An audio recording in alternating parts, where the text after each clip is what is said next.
우리가 지금 주일 오후마다 요한일서 말씀을 함께 나누고 있는데요. 우리가 함께 나누는 이 요한일서 말씀은 사랑의 사도인 이 사도 요한이 소아시아에 있는 성도들에게 쓴 편지입니다.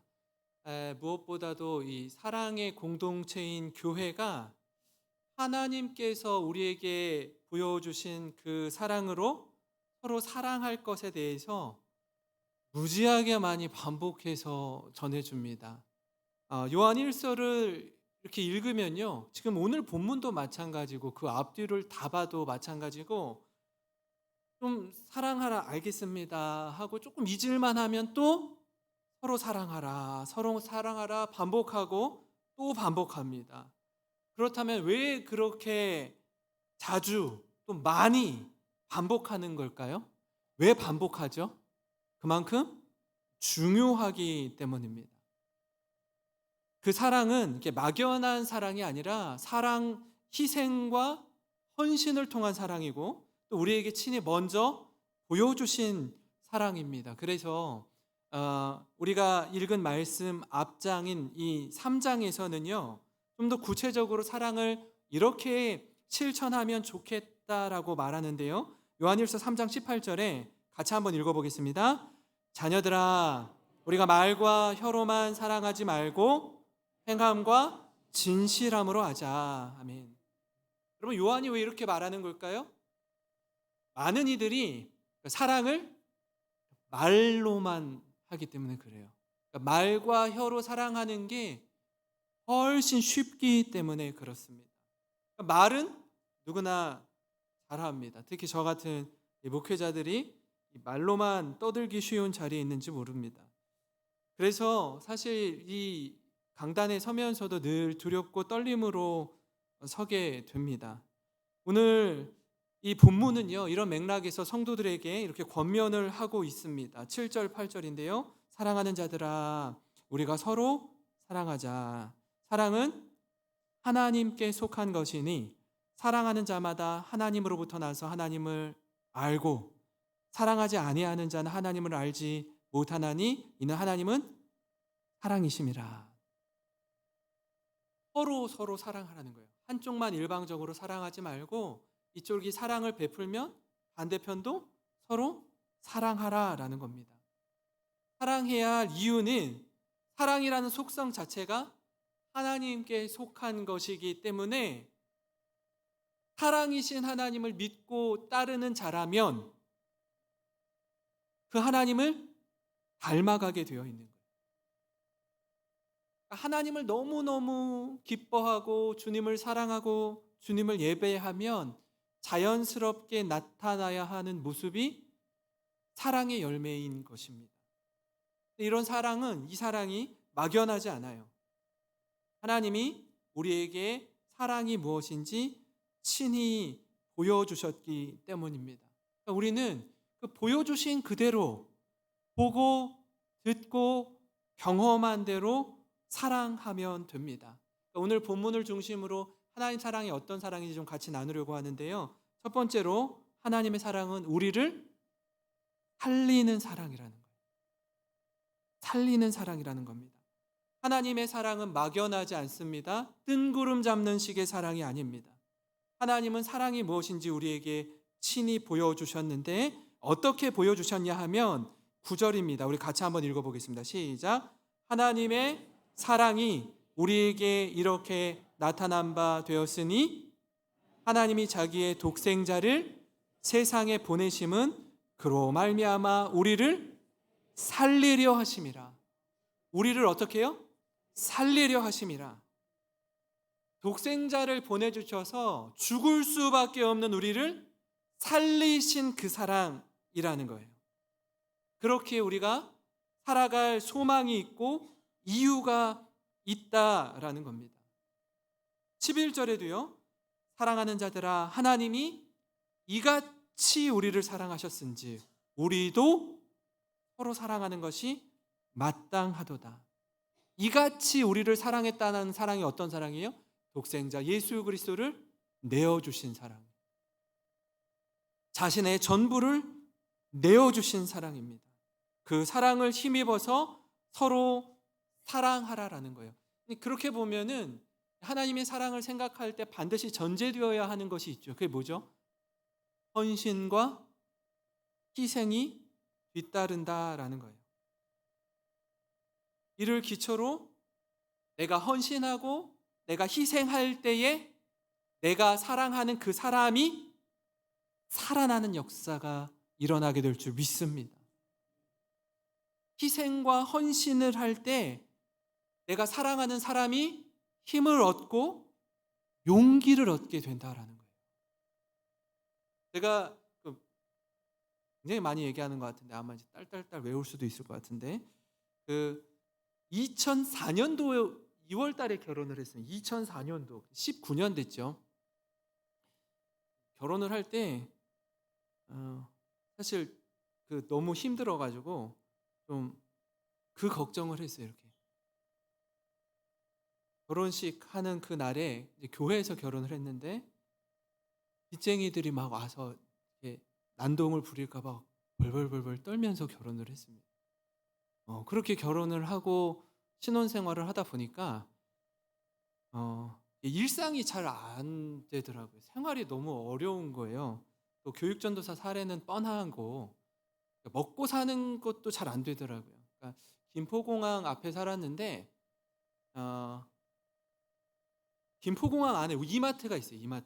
이마트를 가면 물건들이 많이 있잖아요. 그래서 이제 먹을 걸 사가지고 늘 고민했던 게 뭐냐면 이 계산대 앞에서 이렇게 계산해야 되는데 이걸 다 계산을 못 하겠는 거예요. 형편이 안 되니까. 그래서 계속 어떻게 할까요? 들었다 놨다 하다가 카트까지는 어떻게 해서든 담았는데 계산대 앞에서 내려놓는 경우가 허다했습니다. 분명히 가져온 것 같은데 집에 오면 없어요. 왜 그러죠? 우선순위에서 밀린 음식은 가차없이 계산대 앞에서 버림받은 거예요. 그 음식은 집으로 같이 딸려올 수가 없었습니다. 그러다 보니까 아주 기본적인 먹는 것도 안 되는데 어떻게 문화생활을 할 수 있어요? 그죠?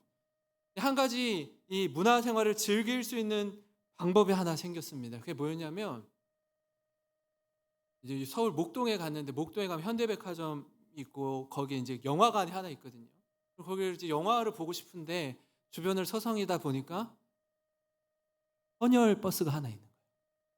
헌혈 버스가. 그게 왜 있냐면 헌혈을 하시면 영화 티켓을 한 장 무료로 줍니다. 이렇게 써 있는 거야. 할렐루야. 복음인 거예요, 복음. 그래서 아내랑 같이 우리 헌혈하자, 빨리. 헌혈하고 영화를 한번 좀 보자. 그래서 이제 헌혈을 딱 하고 영화를 보러 들어갔습니다. 이 헌혈하고 영화를 보니 이 영화 티켓은 저의 피로 값주고 산 영화 티켓인 거예요. 이제 영화를 봤는데요. 그렇게 해서 이제 헌혈을 하면은 영화를 볼 수 있구나를 알고 그렇게 시작한 헌혈을 지금도 정기적으로 하고 있습니다. 2주마다 한 번씩 하고 있어요. 지금도. 지금은 전에는 이제 영화를 보기 위해서 했는데 지금은 생명을 살리는데 조금이나마 도움이 되기 위해서 하고 있습니다. 제가 분당에서 이제 군산으로 내려오기로 결정이 되고 이제 기다리고 있을 때 분당 우리 교회 홈페이지에 이렇게 긴급한 글이 하나 올라왔어요. 뭐였냐면 분당 우리 교회 사역자는 아닌데 다른 교회에서 사역하고 있는 부교역자 이 30대 젊은 목회자 부부에게 어려움이 닥쳤다는 소식이었어요. 남편 목사님이 급성 백혈병에 걸려서 헌혈증이 많이 필요하다라는 거였어요. 그래서 이 소식을 듣고 지금 분당 서울대병원에 있는데 좀 이렇게 부탁한다라는 글이 써 있고 전화번호가 하나 써 있더라고요. 그래서 제가 그 사모님한테 전화를 드렸습니다. 그리고 그동안 모아둔 헌혈증 100장 정도를 분당 서울대병원에 찾아가서 힘내시라고 전해주고 온 적이 있습니다. 지금 제가 154번 헌혈을 했습니다. 한 200번 정도 하고 말려고 하는데 그건 또 돼봐야 알죠. 또 하고 싶으면 또 하는데 사랑하는 성도 여러분, 하나님의 사랑은요, 우리를 살리는 사랑입니다. 여러분, 우리도 그 사랑을 받은 자로서 생명을 살리고 영혼을 살리는 일에 존귀하게 쓰임받는 저와 여러분이 되기를 주님의 이름으로 축원합니다. 여러분, 그런가 하면요, 하나님의 사랑은 친히 먼저 보여주신 사랑이에요. 사랑이 막연한 사랑이 아닌 겁니다. 하나님은 우리에게 말씀만으로 사랑을 가르쳐 주지 않으셨어요. 사랑이 무엇인지 친히 삶으로, 죽음으로 가르쳐 주셨습니다. 오늘 말씀 10절에 같이 한번 읽어볼까요? 사랑은 여기 있으니 우리가 하나님을 사랑한 것이 아니요 하나님이 우리를 사랑하사 우리 죄를 속하기 위하여 화목제물로 그 아들을 보내셨음이라. 아멘. 우리가 가끔씩 착각하고 오해하는 게 있는데 그게 뭐냐면, 뭔가 우리가 하나님을 예배할 때에, 또 하나님을 마음 다해 섬길 때에 하나님 존재에 대해서 이렇게 착각하는 경우가 있어요. 아니 뭐 우리가 뭐 하나님의 뭐 이렇게 그냥 막 부리는 종인가? 그냥 하나님만 기쁘고 봉사하고 예배하고 섬기는 우리는 너무 힘들고, 뭐 하나님 뭐 악덕 기업주 아니야? 이런 생각을 하는 거예요. 하나님 마음껏 우리를 부리고 원하시는 대로 쓰시다가 우리가 나이가 들고 힘이 빠지면 나 몰라라 하는 악덕 기업주로 하나님을 여기는 거예요. 그렇지 않습니다. 하나님은요, 친히 사랑이 무엇인지, 내가 너희를 얼마나 사랑하는지 독생자 예수 그리스도를 통해서 우리에게 십자가에 죽기까지, 사랑은 이런 거란다 얘들아. 내가 너희를 이 정도로 사랑한다고 우리에게 친히 보여주셨습니다. 하나님이요, 먼저 우리를 사랑하셨다라는 겁니다. 자꾸 우리가 이걸 잊어버릴 때가 있어요. 봉사하는데 기쁨이 없어요. 섬기는데 계속 투덜투덜대요. 우리가 만약 그러고 있으면요, 좀 내려놓으셔야 돼요. 봉사를 좀 쉬셔야 된다고요. 하면서 자꾸 투덜대는 거예요. 불평하는 겁니다. 그렇지 않은 사람을 보면서 왜 저 사람은 저렇게 노는데 왜 나는 이렇게 해야 되냐고, 그런 마음이 막 올라오면요, 쉬셔야 돼요. 쉬셔야 돼요. 좀 쉬고 회복을 누리셔야 됩니다. 하나님이 우리를 얼마나 사랑하셨는지 이렇게 말씀하세요. 요한일서 4장 16절에 하나님이 우리를 사랑하시는 사랑을 우리가 알고 믿었노니 하나님은 사랑이시라. 사랑 안에 거하는 자는 하나님 안에 거하고 하나님도 그의 안에 거하시느니라. 하나님의 사랑을 받은 자는 하나님의 성품을 닮아가게 되어 있습니다. 누가 강요하는 것도 아니에요. 주장하는 것도 아닙니다. 제가 국내 선교를 가고 해외 선교를 가서 우리 성도님들이 정말 구슬땀을 흘리면서 섬기는 모습을 보면요, 존경스러워요. 누가 시켜서 하는 게 아니거든요. 그거 한다고 누가 돈을 주는 것도 아니에요.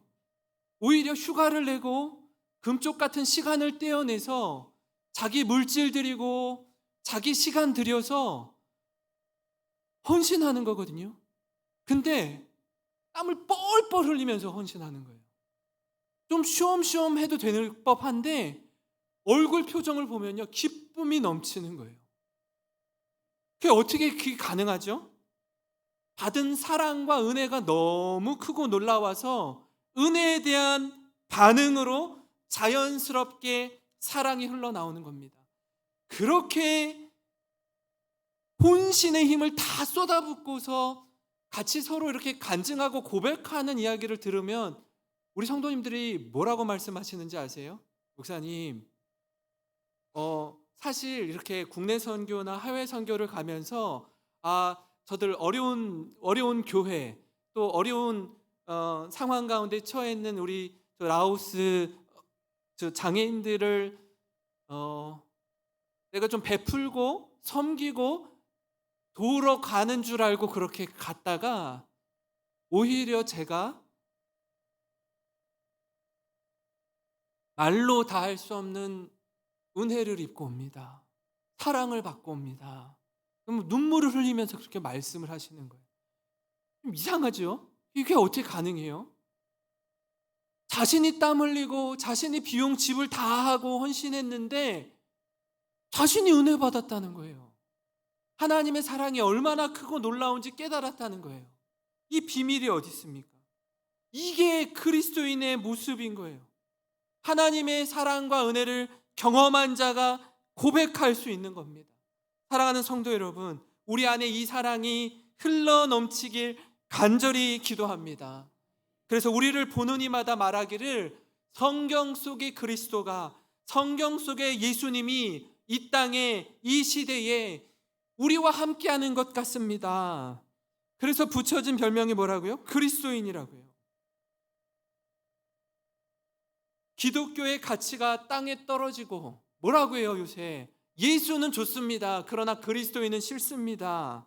이렇게 말하는 세상에서 그리스도인다움을 살아내고 그렇게 사랑이 흘러넘치는 교회, 희생과 헌신으로 그리스도의 사랑을 나타내는 교회, 그런 모든 성도님 되시기를 주님의 이름으로 축원합니다. 우리 같이 기도드리겠습니다.